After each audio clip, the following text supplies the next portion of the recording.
আসসালামু আলাইকুম। আজকে আমরা আসছি হলো একটা লাউয়ের বাগানে, যেখানে আসলে সবজির সবচেয়ে পছন্দের সবজি লাউ। লাউয়ের চাষ যেখানে হয়েছে ঠিক ওইখানে আসছি। এখানে মোটামুটি আলহামদুলিল্লাহ অনেকগুলো মাচাতেই লাউয়ের চাষ হয়েছে। যদিও বা হ্যাঁ, শেষ মৌসুমের ফল বর্তমানে এই লাউ শেষ দিকে। তো এখন হয়তো বা লাউয়ের দামটাও তেমন একটা নাই। তারপরেও কৃষকদের যেই কাজ, সেটা আসলে শেষ মৌসুম হোক কিংবা শুরুতে হোক, আসলে কখনোই থেমে থাকে না। হয়তো বা প্রথমেও মৌসুমে যেগুলো হয়েছিল সেগুলোর আসলে পর্যাপ্ত পরিমাণে দাম আসলে কৃষক পায়, এবং লাস্টের দিকে হয়তো বা কিছুটা দাম আসলে কমে যায় লাউয়ের। তো সেরকমই আসলে ভালো মন্দ মিলিয়ে আসলে কৃষক, এই যে এখানে একটা ঝাড়, এদিকে একটা ঝাড়, মোটামুটি আলহামদুলিল্লাহ প্রত্যেকটা ঝাড়েই লাউয়ের ফলন খুবই খুবই সুন্দর ফলন আসছে।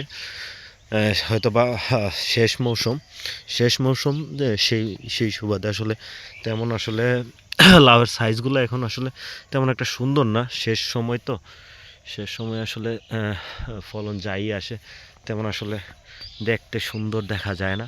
এই যে দেখেন কত সুন্দর ভিউ। আসলে গ্রাম বাংলায় বা গ্রাম অঞ্চলে আসলে থাকলে এই ফসলগুলা বা এই ফলনগুলো আসলে দেখা যায়।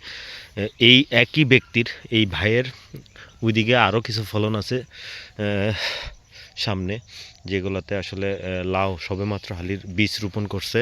এটা একদম শেষ মৌসুমে ফলন শুরু হবে, যখন লাউয়ের দাম আরও বৃদ্ধি পাবে তখন শুরু হবে। এই যে দেখছেন, মোটামুটি আলহামদুলিল্লাহ এখনও পর্যাপ্ত পরিমাণে, প্রচুর পরিমাণে ফলন হচ্ছে।